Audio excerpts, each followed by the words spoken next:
আজকে তিথির বাড়ির আইবুড়ো ভাতের ব্লগ নিয়ে চলে আসলাম।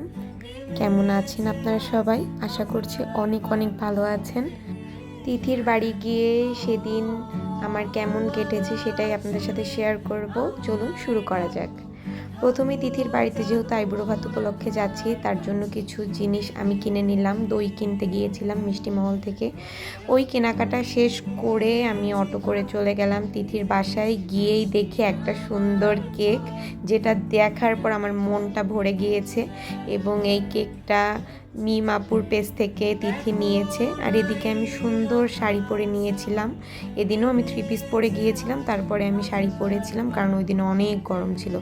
আর তিথি এখানে অনেক খাবার আইটেম করেছে, যেটা আমি বলে শেষ করতে পারবো না। মাছ ছিল 3-4 পদের, তারপর ভাজা ছিল, ডিম ছিল, মিষ্টি ছিল, কোক, তারপর কেক, এগুলো অনেক কিছু ছিল। তারপর তিথির সাথে আমার কোনো ভিডিও ক্লিপ নাই, কারণ তিথি কোনো ভিডিওতেই তেমন আসতে চায় না, তাই ওর সাথে আমি কয়েকটা ছবি তুলে নিয়েছিলাম।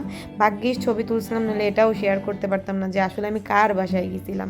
যাই হোক, তারপরে তিথির হাতের রান্নাও আমার খেয়ে বেশ ভালো লাগছে। তিথির হাতের রান্নাও অনেক অনেক মজা, কিন্তু অনেক আইটেম থাকার কারণে তিথি আর আমি মিলেই এই সব আইটেম শেষ করছি খুব কষ্টে। তাও মনে হয় অনেক আইটেম থেকে গিয়েছিল। আর ওর হাতের প্রতিটা রান্না আমার মজা লাগছে। পাবদা মাছ ছিল, চিংড়ি মাছ ছিল, আরও 2-1 পদের মাছ, মানে 3-4 পদের মাছই ছিল। অনেক মাছ খেয়েছিলাম, মাংস ছিল, তারপরে মিষ্টি ছিল বাকি। তারপরে মিষ্টিটা আমি পরে খেয়েছিলাম। মিষ্টি খাওয়ার পরে আমার মনে হলো আমার খুব ঘুম পাচ্ছে। তারপর আমি এক ফাঁকে একটা ঘুমও দিয়ে নিলাম তিথির বাসায়। ঘুম থেকে ওঠার পরে তিথি বলল, চল এবার কেকটা আমরা কেটে নিই, কারণ আমারও কেক খেতে মন চাচ্ছিল, তিথিরও সেম, কারণ আমরা দুজনই কেক লাভার।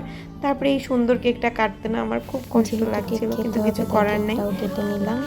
আর মিমাপুর কেক বরাবরই মজা হয়, এটা নিয়ে কিছু বলার নেই, অনেক অনেক মজা ছিল। এই তো, এটাই ছিল তিথির বাড়ির আইবুড়ো ভাতের ব্লগ। ভালো লাগলে লাইক কমেন্ট করবেন। দেখা হবে নেক্সট ব্লগে। টাটা।